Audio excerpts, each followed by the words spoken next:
안녕하세요. 친절한 주치, 100년 치아 건강을 책임지는 치과의사 이상수입니다. 어느 날 거울을 통해서 입안을 봤더니 뭔가 이상하게 툭 튀어나와 있다. 그러면 어떤 생각들을 하시게 되나요? 혹시 암이 아닐까? 이게 뭐지? 요즘 암에 대한 걱정들 많이 하시죠? 저희 병원에도 입안에 뭔가 이상한 것이 생겼다고 구강암이 아니냐고 찾아오시는 분들이 좀 계십니다.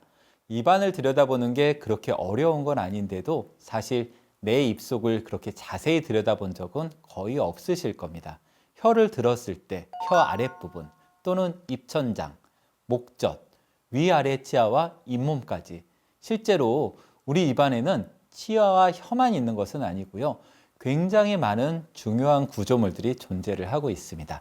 그래서 오늘은 이미 내 입안에 오랫동안 존재하고 있었지만 그동안 내가 잘 몰랐던, 그래서 암으로 오해받고 있는 것들에 대해서 말씀을 좀 드리려고 합니다.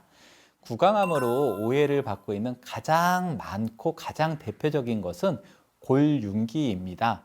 골윤기는 입안에 뼈가 자라나는 현상인데요. 많은 경우 아래턱의 안쪽에서 발견하실 수가 있습니다. 지금 거울을 들고 혀를 들어서 안쪽을 보시게 되면 이쪽 부분에서 뼈가 툭 튀어나온 것이 보이는 분들도 있으실 겁니다. 그게 바로 골윤기입니다.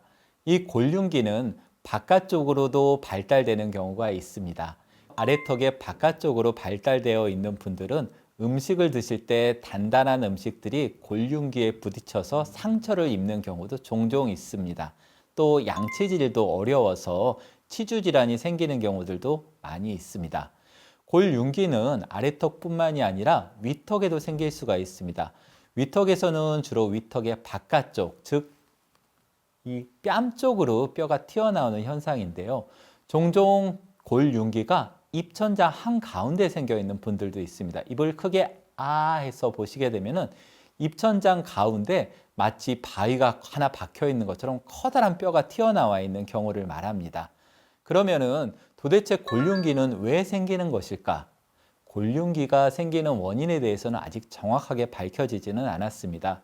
주로 얘기되고 있는 가설로는 그냥 유전이다, 아니다, 교합력이 강했을 때 그 힘을 지지해주기 위해서 뼈가 자라난 것이다, 또는 입안에 음압이 발생할 경우 그 음압 때문에 생긴다라는 정도의 얘기가 있습니다.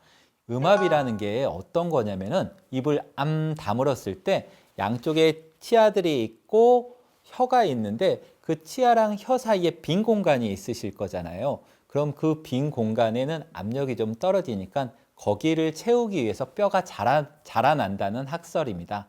어느 경우에서라도 골윤기를 병으로 보고는 있지 않기 때문에 툭 튀어나온 뼈가 입안에 있다고 해서 걱정하실 필요는 없습니다. 다만 틀니를 해야 되는 경우 잇몸 위에 틀니를 얹어 놓아야 하는데 그 골윤기가 있는 부분들은 잇몸이 굉장히 얇기 때문에 틀니가 제대로 올라가기도 어렵고 또 틀니가 눌리게 되면은 잇몸이 굉장히 아픕니다. 그래서 틀니를 만들 때 틀니 모양을 골윤기를 피해서 만들다 보니까 모양이 아주 이상한 모양의 틀니가 만들어지게 되는 경우가 있고요. 또는 너무 골윤기가 심해질 경우에는 틀니를 만들기 전에 아예 외과적으로 골윤기 자체를 잘라내서 제거를 하고 틀니를 만드는 경우들도 있습니다. 골윤기 자체는 아무런 문제가 되지 않지만 한번 눈에 들어오고 나면 그 이후부터 계속 신경이 쓰일 수밖에 없습니다. 틀니를 만드는 경우가 아니더라도 나 이 골윤기가 너무 신경이 쓰였고 제거를 해주세요 하고 찾아오시는 경우가 있습니다.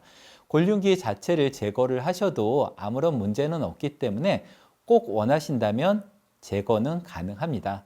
다만 골윤기 제거는 일반적인 치과에서는 잘 못하는 경우가 많기 때문에 큰 병원을 찾으시거나 아니면은 다니시는 치과에서 골윤기 제거가 가능한지 꼭 확인을 해보시는 게 좀 좋습니다. 골윤기 같은 경우에는 입천장을 제외하고는 거의 대부분이 좌우 대칭적으로 있습니다. 오른쪽에 골윤기가 있으면 왼쪽에도 있을 확률이 높습니다.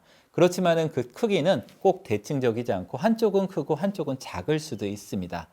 두 번째로 구강암으로 오해를 많이 받는 것이 침샘입니다. 우리 입안에는 커다란 침샘이 3개가 있습니다. 혀 밑에 있는 설화선, 턱 밑에 있는 악하선, 그리고 뺨에 있는 이하선이 바로 그것입니다. 우리가 비타민 C나 흰 귤 등을 먹을 때 이 귀밑이 갑자기 아픈 것을 느끼신 적이 있으실 거예요. 흰 음식을 먹을 때 이 이하선 침샘이 침을 꽉 하고 짜주는데 이 강력한 압력에 의해서 통증이 유발되는 경우가 그것입니다. 이 침샘이 나오는 구멍이 바로 뺨 안쪽에 있습니다. 대부분 이 정도의 침샘이 위치를 하고 있어요. 그래서 이 침샘이 나오는 구멍이 보통은 판판하고 티가 잘 나지 않는 분들이 대부분이라 잘 모르고 지내는데 어떤 분들은 그 침샘 나오는 구멍이 마치 분화구처럼 돌출되어 있고 가운데가 이렇게 움푹 패여 있는 분들이 있습니다. 어느 날 입을 봤을 때 이 침샘을 보고 깜짝 놀라서 이거 무슨 암이 아니냐, 이게 도대체 뭐냐 하고 병원을 찾는 경우들이 좀 있습니다. 괜찮습니다. 구강암 아닙니다. 이하선의 침샘에서 침이 나오는 구멍입니다. 혹시 음식을 먹으려고 할 때 또는 먹고 있는 중에 혀 아래쪽에서 물총처럼 이렇게 침이 나오는 그런 경험이 좀 있으신가요? 턱 밑에 있는 악하선 침샘입니다. 이 악하선 침샘의 출구도 혀 밑에서 양쪽으로 분화구처럼 돌출되어 있는데 이게 또 처음에 발견하시면 놀라셔갖고 병원을 찾아오시는 분들도 간혹 있습니다. 침샘 외에도 또 많이 오해하시는 것이 혀를 메롱하고 내밀었을 때 혀 안쪽, 혀 뿌리 부분에서 보이는 성광유두입니다. 이 성광유두가 유난히 큰 분들이 좀 있는데 아무 생각 없이 거울에서 혀를 내밀고 안쪽을 봤더니 뭔가 시커멓고 커다란 종기 같은 것이 보여서 깜짝 놀라서 병원에 오시는 경우들이 좀 있습니다. 정말 심하신 분들은 무슨 따개비 붙은 것처럼 그렇게 보이는 경우들도 있습니다. 혀의 유두는 대부분 학교 다니실 때 생물 시간에 배우시는데요. 그래서 뭐 그런 걸 갖고 암이라고 생각하는 사람이 있겠나 생각하시겠지만 우리가 책에서 본 그림은 매우 이쁘게 그려놓은 그림이고요. 상당히 투박하게 생긴 경우가 많습니다. 특히 입 안쪽은 어두워서 시커멓게 보이는 경우가 많기 때문에 좀 무섭게 보일 수 있습니다. 그래서 병이라고 생각하시는 경우가 있는데 성광유두고 병이 아니라는 거 기억해 주시기 바랍니다. 그러면 진짜 구강암은 어떻게 알 수가 있을까요? 사실 일반인들이 암인지 아닌지 구분하기는 매우 쉽지가 않습니다. 암이라는 것은 외부에서 뭔가 생기거나 들어온 것이 아니고 우리 몸의 세포가 변형이 되어서 발생하는 것으로 어느 정도 커지기 전에는 자가 진단으로 확인하기가 매우 어렵습니다. 그렇지만 입속에 비대칭적으로 뭔가 존재한다면 일단 검진을 받아보시는 게 좋습니다. 우리 몸의 대부분의 정상적인 구조물들은 좌우가 대칭적으로 존재합니다. 그 크기나 위치는 조금 다를 수도 있지만 왼쪽에 있는 것이 오른쪽에도 있다면 거의 정상 조직이라고 생각하셔도 좋습니다. 그런데 한쪽에만 뭔가 없던 것이 갑자기 생겼고 시간이 지나도 변하지 않는다면 의심을 한번 해보시는 게 좋습니다. 대부분의 구강암은 스스로 발견하기가 매우 어렵습니다. 대부분 치과에서 검진하는 중에 또는 엑스레이 확인 중에 치과 의사가 발견하는 게 일반적인데요. 이것 좀 이상하니까 큰 병원 가서 검사를 한번 받아보세요 해서 큰 병원 가서 조직 검사 등을 받고 암이라고 판정이 되는 경우들이 좀 많습니다. 저도 환자를 진료하다 보니까 안타깝지만 그런 경험을 가끔 할 때가 있습니다. 따라서 정기적인 구강 검진은 충치나 잇몸병뿐만 아니라 구강암 예방까지도 하실 수 있는 가장 중요한 요인입니다. 여기서 잠깐 재미난 말씀을 하나 드리면 치과대학이나 의과대학에서는 병리학 과목이 있습니다. 이 병리학 과목은 특이하게 현미경 땡시라는 시험이 있습니다. 주로 실험실에서 시험이 이루어지는데요. 시험장에 들어가면 수많은 현미경들이 번호순으로 쭉 늘어져 있습니다. 그리고 각 현미경에는 각 질병들의 조직 표본들이 꽂혀 있어서 그 현미경을 보고 그 조직이 어떤 질병을 나타내고 있는지 또는 이 질병의 특징이 어떤 건지 이런 것들을 기록하는 시험인데요. 시험장 바깥에 학생들이 출석번호 순으로 줄을 쭉 서 있고 시험이 시작되면은 출석번호 1번 학생이 시험장 안에 들어가서 1번 현미경을 들여다봅니다. 시간은 매우 짧아서 15초에서 20초 정도를 줍니다. 답을 적는 시간까지 포함한 시간입니다. 교수님이 교단에 앉아서 15초에서 20초가 지나면 종을 땡 하고 치십니다. 그러면은 1번 학생은 2번 현미경으로 옮겨가고 뒤에 서 있던 2번 학생이 1번 현미경을 봅니다. 또 교수님이 종을 땡 치면은 1번 학생이 3번으로 이렇게 모든 학생들이 현미경을 보는데 이때 현미경 땡시 족보가 뭔지 잘 모르겠으면 편평상피세포암이라고 적어라 였을 정도입니다. 그 이유는 구강암의 90% 이상은 입안 점막을 구성하는 편평상피세포에서 발생하는 편평상피세포암이기 때문입니다. 물론 그 외에도 드물게 침샘에서 발생하는 선암의 일종인 타액선암이나 턱뼈나 구강 근육에서 발생하는 육종암 또는 구강 점막의 검은 반점으로 발생하는 악성 흑색종, 림프절 등에서 발생하는 림프종 등이 있을 수가 있습니다. 구강암은 아니지만 구강암이 될 수 있는 전암병소라는 것들도 있습니다. 이 전암병소는 일반인이 스스로 발견하기가 굉장히 어렵습니다. 치과에서 역시 검진 중에 발견되는 경우가 대부분인데 아직 암은 아니기 때문에 걱정하시지는 않으셔도 되지만 암으로 발전될 가능성이 매우 큰 증상을 말합니다. 대표적인 것이 편평태손이라는 것이 있는데요.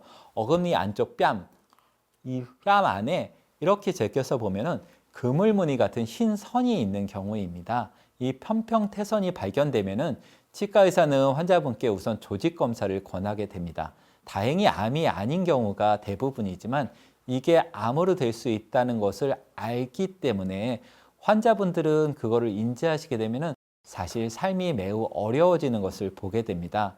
본인의 몸에 암이 될 수도 있는 전암병소를 갖고 있다고 하면 또 이게 제거를 할 수도 없는 상태인 것을 늘 인지하고 살기 때문에 정신적으로 매우 힘들어지는 경우를 보게 됩니다. 그 외에도 전암병소는 흰 반점이 나타나는 백반증이나 붉은 반점이 나타나는 홍반증도 있기 때문에 정기적으로 검진을 받으시는 게 중요한 병소입니다. 구강암 예방을 위해서는 금연과 금주를 하시는 것이 좋겠고요. 잘 맞지 않는 틀니나 오래된 보철물이 지속적으로 구강 점막에 손상을 준다면 병원을 찾아서 바로잡는 것이 좋겠습니다. 아울러 식생활 습관도 중요합니다. 전 세계적으로 구강암은 인도에서 많이 발견되고 있는데요. 아마도 인도의 그 강렬한 자극을 주는 향신료 때문이 아닐까 생각이 됩니다. 맵고 짜고 단 자극적인 음식보다는 과일과 채소를 많이 드시는 게 좋겠고요. 채소 위주의 식사로 비타민을 잘 섭취하시는 식습관이 구강암 예방에 도움이 됩니다. 자, 오늘은 구강암에 대한 부분을 여러분들한테 말씀을 좀 드렸고요. 지금까지 여러분들의 백년치아 건강 파수꾼 치과의사 이상수였습니다.